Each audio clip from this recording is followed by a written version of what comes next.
أعوذ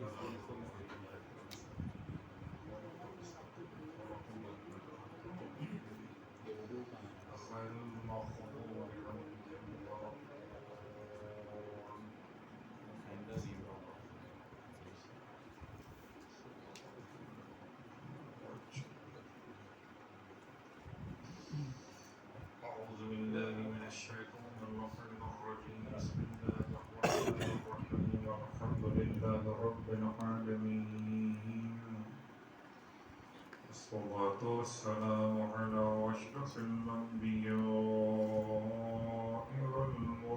والمرسلين سيدنا أبي القاسم محمد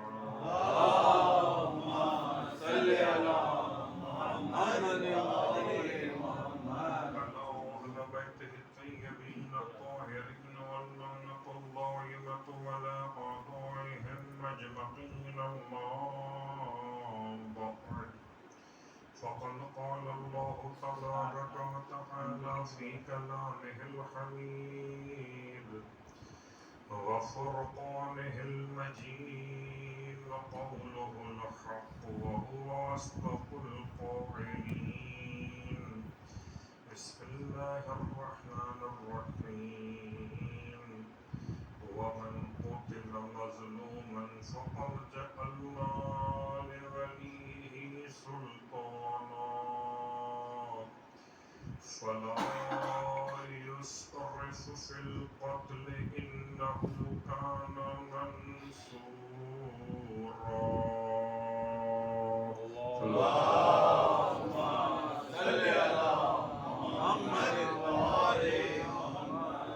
تعریفیں خداوند حسن عسکری کے لیے زیبا ہیں اور ہدیہ درود و سلام خانوادہ حسن عسکری کے شایانہ شان ہے. الحمدللہ الذی جعلنا من المتمسکین بالقرآن العظیم وجعلنا من المتمسکین بولایت علی بن ابی طالب علیہ السلام.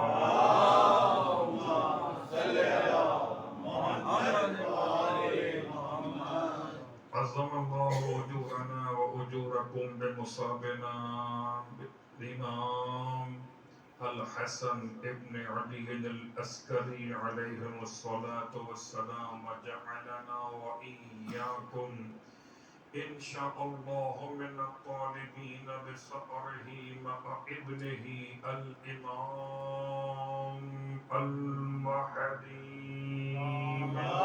اللهم صل على محمد وآل محمد. صلى الله عليك يا أبا محمد. السلام عليك يا الحسن العسكري ورحمة الله وبركاته. سامعین محترم، حاضرین گرامی قدر، فرش ادائی امام حسن عسکری علیہ السلام پر ایک ادنا سے طالب علم کی حیثیت لیے ہوئے اس دولت یقین کے ساتھ حاضر خدمت ہوں کہ بارگاہ عسکری میں ایک جملہ بھی شرف قبولیت پا گیا تو حجت خدا کی رضاؤں کے حصول میں آسانی ہو سکے گی. اس کے زمانے میں رہتے ہیں، اس کے زمانے میں کھاتے اور پیتے ہیں، جس کے زمانے میں سانس لیتے ہیں اسی کے والد کا عنوان شہادت ہے.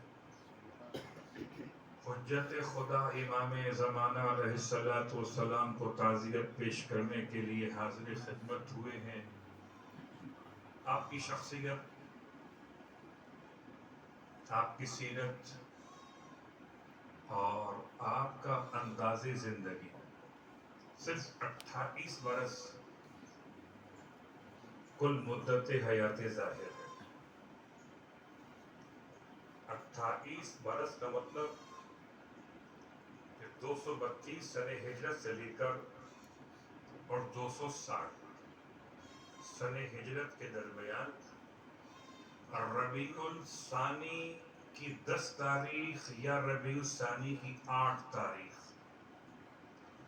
امام کی آمد کی تاریخ ہے، اور ربیع الاول کی 8 تاریخ امام کی تاریخ شہادت ہے، اور 28 سال میں سے 22 سال تو وہ ہے کہ جن 22 سالوں میں آپ اپنے والد امام علی نقی علیہ السلام کے ساتھ امام صامت کی حیثیت میں رہے، اور باقی اب آپ کے پاس مدت امامت کا عنوان 6 برس، 6 برس کی مدت امامت میں 11ویں امام نے وہ سارے کام کرنے تو کسی امام کے لیے شاید ایسا امتحان نہ رہے ہو۔ صلوات پڑھے ہو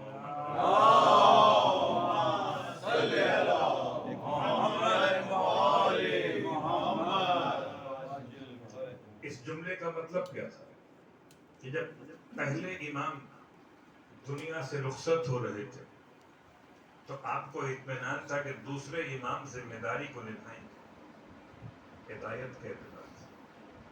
جب دوسرے امام رخصت ہو رہے تھے تو آپ کو اطمینان تھا کہ تیسرے امام ہدایت کی ذمہ داری کو مکمل فرمائیں گے۔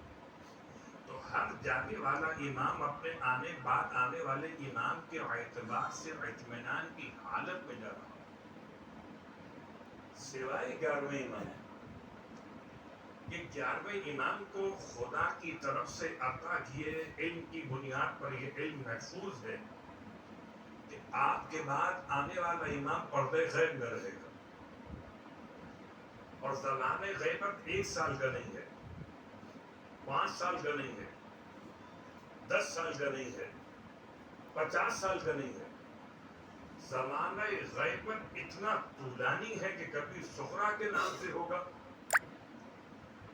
79 ایئرس، 79 سال، اور کبھی زمانہ غیبت کبریٰ کے نام سے ہوگا، اور غیبت کبریٰ کا دورانیہ سوائے ذات خدا کے صلوات پڑھے محمد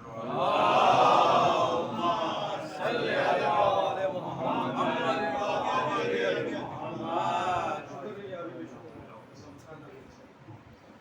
صلوات پڑھنے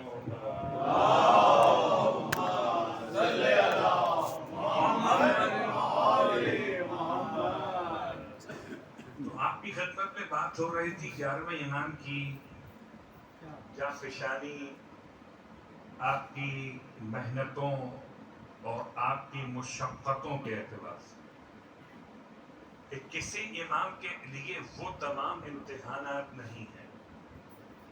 عام طور پہ 11ویں امام کے حالات بہت کم پڑھے جاتے ہیں۔ بہت غور کیجیے گا، یہ بڑا احسان ہے پروردگار کا کہ ہمارا ہر امام امام معصوم ہے، حجت پروردگار ہے، وارث قرآن ہے، محمد کی جان،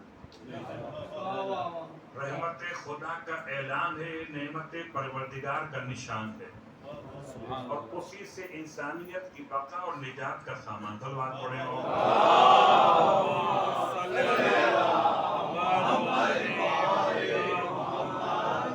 تو 11ویں امام کی شخصیت میں خاص بات کیا ہے؟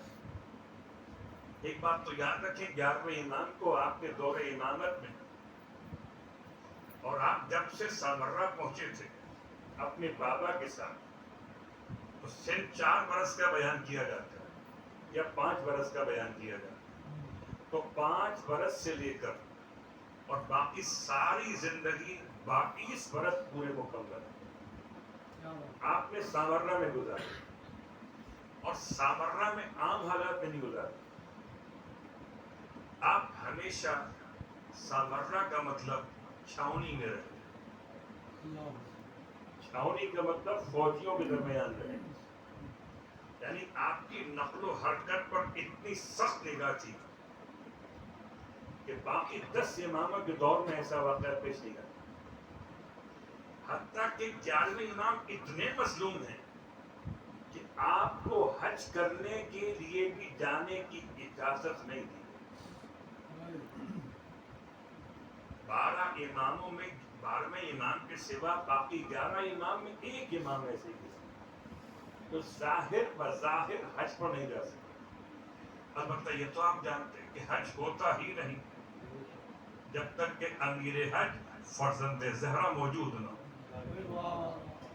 حج تو ہوتا ہی نہیں، لیکن ظاہری اعتبار سے، واقعات کے اعتبار سے، راستہ چلنے والوں کی ہدایت کے اعتبار سے، جیسے 25 حج امام مجتبیٰ کے لیے، جیسے 24 حج مولا حسین کے لیے، ایسے حجوں کا عنوان امام عسکری کے لیے نہیں ملتا۔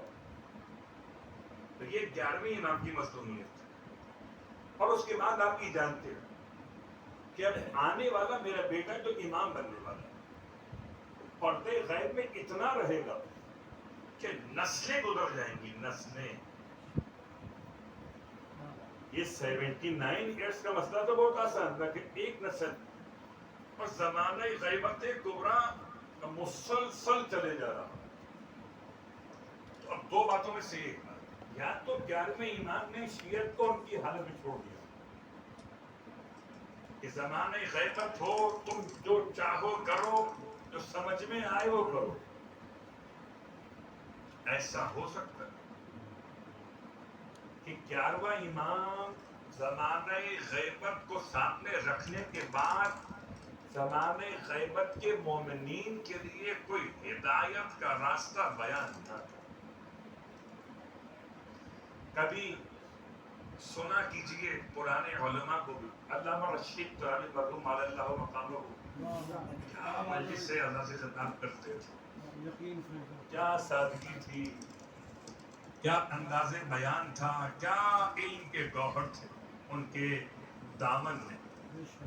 اب وہ جب امام عسکری علیہ السلام کی تاریخ کو بیان کرتے تھے تو خاص پڑھتے تھے کہ قید میں رہتے ہوئے امام عسکری علیہ السلام نے فضل بن شازان کی کتابوں کے اعتبار سے، دیگر کتب کے لحاظ سے جو کمی رہ گئی تھی، کتاب دیات میں، کتاب طلاق میں، کتاب میراث میں، کتاب بیع میں، معاملات میں، اور تمام تر معاملات کو مکمل کیا تاکہ آنے والے دور میں کوئی مسئلہ ایسا تشنا نہ رہ جائے کہ جو آل محمد سے انسان کو نہ مل سکے۔ تو 11ویں امام کے بنائے گئے تمام نظام کے لحاظ سے آج بھی شیعت ایسے ہے کہ کسی اور کی بات کیا کیجئے، کہیں 4 امام تو 4 مصلے ہیں، یہاں 12 امام ایک ہی مصلی ہے، اور 4 امام ہیں۔ ویسے شاید آپ کو اندازہ نہ ہو، اگر جائیں مسجد اموی میں دمشق میں تو شاید آپ کو اندازہ ہو جائے کہ 4 مصلی۔ صلوات پڑھے محمد والے۔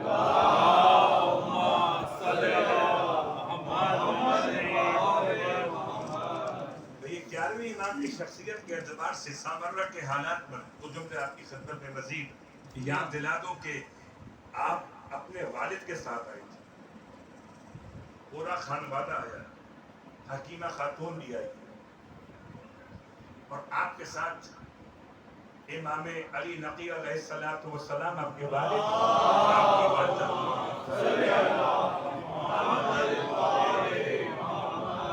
اور خدا نے مدینہ منورہ سے سامرہ کے لیے کیا انتخاب کیا۔ ویسے شاید لوگ سامرہ کے معنی کو اتنا سمجھ نہیں پاتے۔ یاد رکھیے ایک لفظ سامری ہے قرآن مجید کے اندر، سامری کا سامرا سے کوئی تعلق نہیں ہے۔ سامری اور لفظ ہے، سامرا اور لفظ۔ اگر پرانی عربی کتابوں کا ترجمہ جب اردو میں پڑھتے تھے تو ملتا تھا کتابوں میں سرمن رعا، یا ہم سرمن رائے سے پڑھتے تھے، سرمن رائے، شاید آپ نے سنا ہو سرمن رائے۔ سرمن رائے لفظ نہیں تھا، اصل لفظ سرمن رعا یا سرمن رعا، ایسی جگہ، ایسا علاقہ اتنا خوشنما، اتنا دل کو لبھانے والا کہ جو اس کو دیکھے تو خوشی محسوس کرے۔ اس کا ترجمہ سرا من رعا، خوش ہوا وہ جس نے اسے دیکھا۔ یہ دریائے دجلہ کا کنارہ ہے، اور دریا کا کنارہ جیسے کاظمین کے ساتھ بغداد، ایسے یہ سامرا۔ تو عراق میں دو بڑے دریاؤں کا حوالہ، ایک دریائے دجلہ، ایک دریائے فرات۔ فرات پر حضرت عباس اور دجلہ پہ سید محمد۔ تو بہرحال دجلہ کا ایک حصہ سامرا تک پہنچا ہوا ہے۔ کیا منصور دوانقی کے دور سے متوکل کے دور کے درمیان کا تمام عباسی خلفاء نے بغداد کے بجائے سامرا کو اپنی چھاونی کے لیے منتخب کیا۔ سامرا کی تاریخ سے پہلے الگ ملتی ہے، میں سب نہیں پڑھ رہا، اشارے مکمل کر رہا ہوں۔ بغداد کی پرابلم کیا تھی کہ جو ترکی فوجی رکھے جاتے تھے بغداد کے اندر، تو آپ کو معلوم ہے کہ آج بھی بہرحال کو جملہ کیسے ادا کیا جائے کہ اس کا اوپر کا مرحلہ سوچنے والا نہ ہو، اس کے لیے شاید کہہ سکتے ہیں کہ اس زمانے میں ایسے افراد کو فوج میں بھرتی کیا جاتا تھا، یعنی بے ادب، گستاخ، اس میں کوئی انسانیت نہ ہو۔ تو بغداد کی گلیوں میں یہ ایسے گھوڑے دوڑاتے تھے ترکی فوجی کہ بسا اوقات تو بچوں کو کچل دیتے تھے۔ تو بغداد کے رہنے والوں نے جب شکایتیں بہت زیادہ کی تو اب ان فوجیوں کو ایک چھاونی کے نام سے منتقل کیا گیا سامرا کی طرف۔ یا کہتے سامرا کی آب و ہوا منصور کو اور متوکل کو اتنی پسند ہے کہ وہاں قیام کا ارادہ کیا۔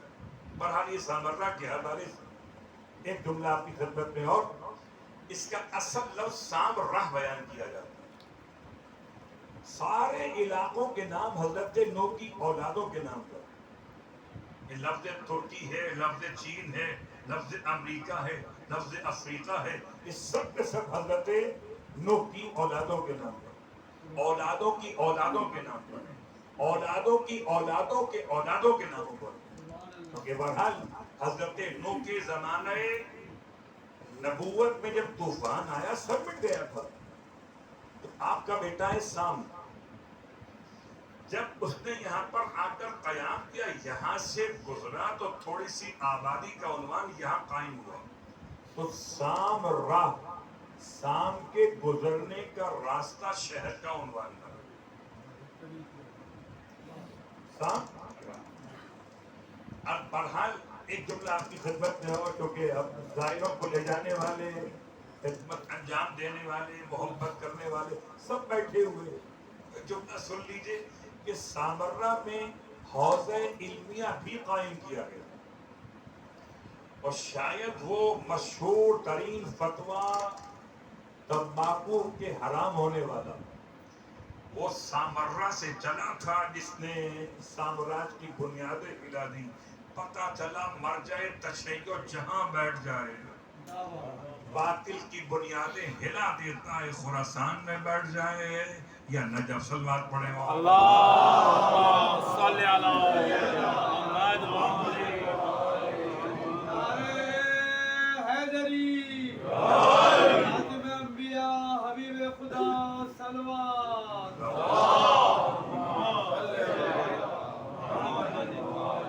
چلیے، جب خراسان کا نام آ گیا اور مرجع تشیع کے لحاظ سے تذکرہ آنے، تو ایک جملہ سن لیجیے۔ آج کل آج صبح سے لے کر ابھی تک مختلف گروپ پر یہ خبر پھیلائی جا رہی کہ آغائے وحید خراسانی کا انتقال ہو گیا، خبر غلط۔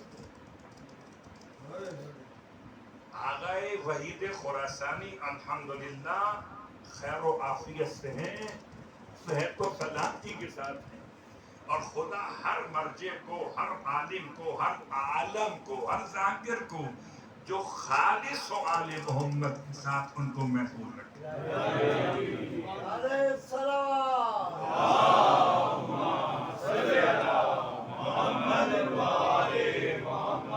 تو بات سے بات نکلتی چلی آئی، سامرا کے حالات و واقعات کے ذیل میں امام علیہ السلام چھاونی میں رہے۔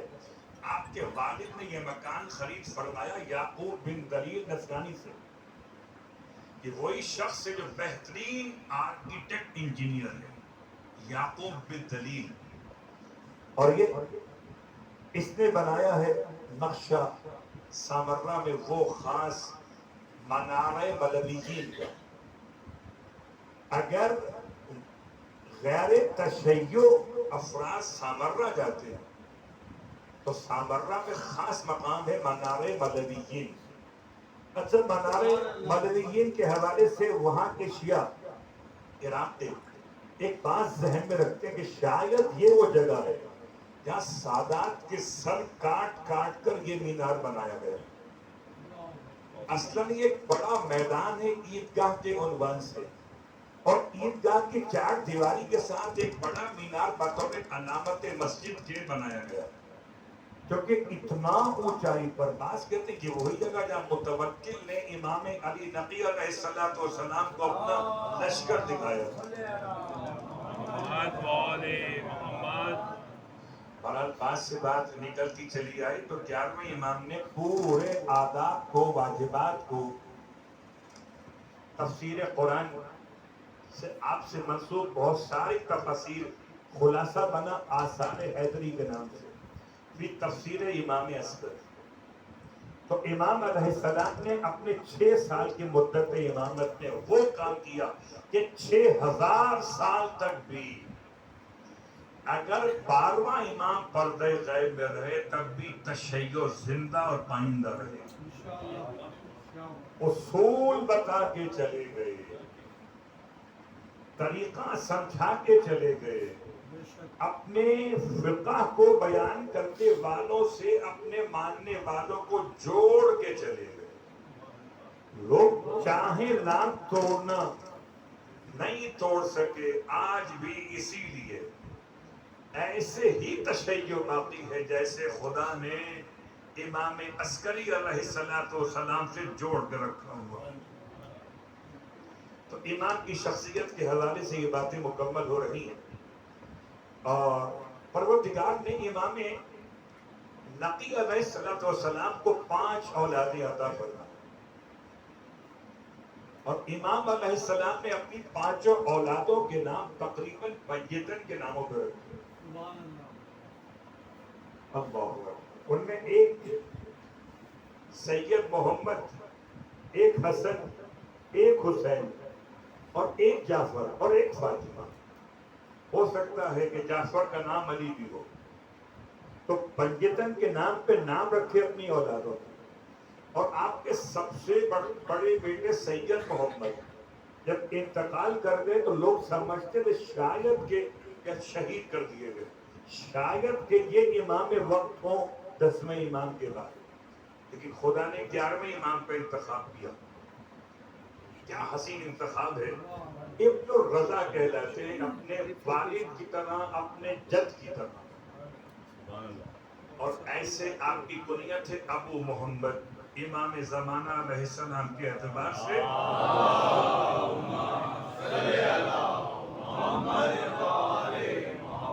آپ زکی ہیں. زکی کہتے ہیں جو تزکیہ نفس کی عظیم منزل پر فائز ہو. آپ خالص ہیں، اور خالص آپ کے القابات میں شامل. سمجھیے نقی کو اگر آسان کرے عربی میں تو اسے خالص کہا جاتا. تو والد نقی ہے اور آپ خالص ہیں. عسکری ہونے کی حیثیت میں آپ کے والد بھی عسکری ہے اور آپ بھی عسکری ہیں. اس لیے آج روزہ سامرہ میں روزہ عسکریین کہلاتا.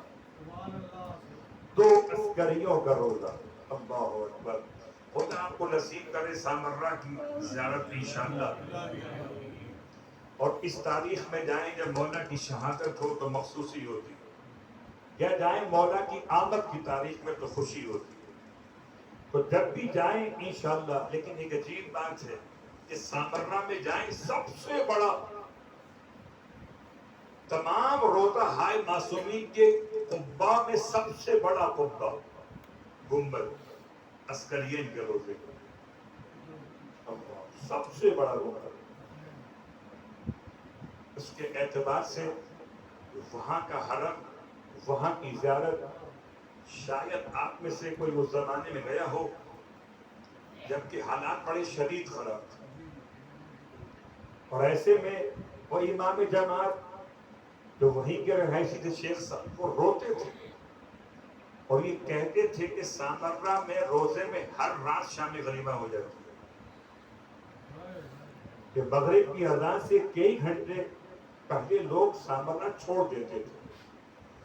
خدا سلامت رکھے شہیدوں کو، سلامت رکھے علماء اعلیٰ مراج عظام کی ذمہ داریوں کو جو نبھائی گئیں اور سامرہ حرم محفوظ ہو گئے۔ امام کی شخصیت، امام کے القابات کے اعتبار سے آپ عسکری کہلاتے ہیں۔ عسکر کسے کہتے ہیں؟ لشکر کو، یا عسکری کہتے ہیں آج کے دور میں گارڈ کو بھی کہتے ہیں، سیکیورٹی گارڈ کو عسکری کہتے ہیں، یا سپاہی کو شرطہ بھی کہتے ہیں اور عسکری بھی کہتے ہیں۔ خدا نے سمجھا دیا۔ کمال یہ ہے کہ اگر خدا کی بارگاہ میں یہ حسن لشکر والے ہوں تو پہلے حسن لشکر کے بغیر کیسے ہوں گے؟ اور خدا نے ایسا انتظام کیا کہ بیٹا حسین کا ہے اور نام حسن کے ساتھ چلا ہے۔ اللہم کل ولیک الحجۃ ابن الحسن۔ پر محمد وآل محمد صلوات،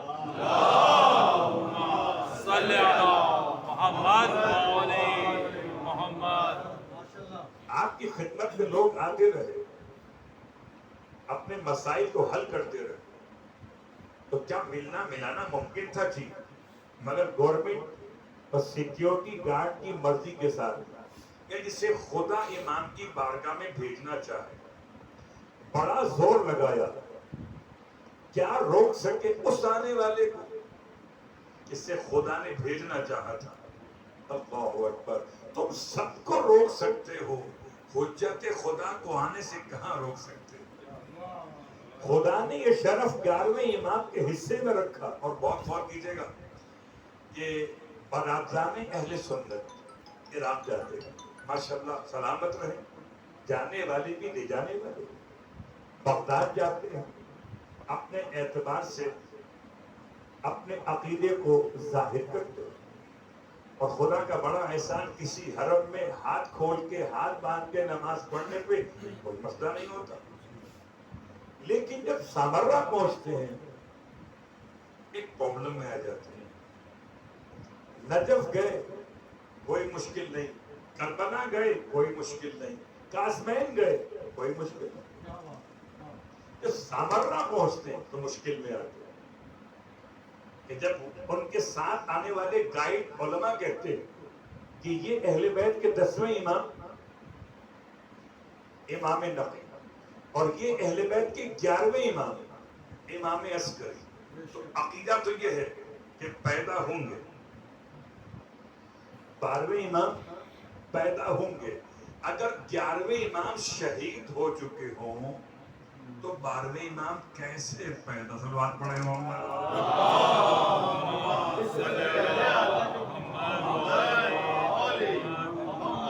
سیٹ پر آئیے نا کہ اگر 11ویں امام کی شہادت کو مان لیا جائے 260 سنہ ہجرت میں، تو پھر 12ویں امام کی ولادت کو کیسے مانیے آج کے دور میں؟ خدا کا بڑا احسان ہے کہ اس نے اطمینان خاطر نفس عطا کیا اہل ایمان کے لیے، کہ 10ویں امام کے بعد 11ویں امام کی امامت سے متصل کر دیا، اور 11ویں امام کی برکتوں سے 12ویں امام کی امامت سے متصل کر دیا، ایسے جوڑ کے رکھا کہ اول امام سے آخر امام تک سارے اماموں کا دامن تھامے ہوئے۔ تو اب آئیے خاص طور سے 11ویں امام کی شخصیت میں مشکلات تو بہت ہیں، لیکن آپ نے ہدایت کی ساری ذمہ داریوں کو پورا فرما دیا۔ لوگ آتے تھے ملاقات کرنے کے، سوال کرنے کے، کہاں سے چل کر آتے تھے؟ بغداد سے چل کر آتے تھے۔ ابو ہاشم جعفر، حضرت جعفر تیار کی اولاد سے ابو ہاشم امام کی خدمت میں رہے، بہت بڑو شخصیت، اور اب امام کی خدمت میں رہتے ہوئے کبھی ایسا ہوا کہ ان کو مشکلات بھی دیکھنا پڑی، مشکلات مالی اعتبار سے، تو امام علیہ السلام نے بغیر مانگے ہوئے انہیں عطا فرمایا، بالکل جیسے علی اول تھے، علی اوسط تھے، یہ علی آخر ہیں۔ ان میں کا ہر ایک محمد بھی ہے، ہر ایک علی بھی ہے، ہر ایک حسن بھی ہے، ہر ایک حسین بھی ہے۔ محمد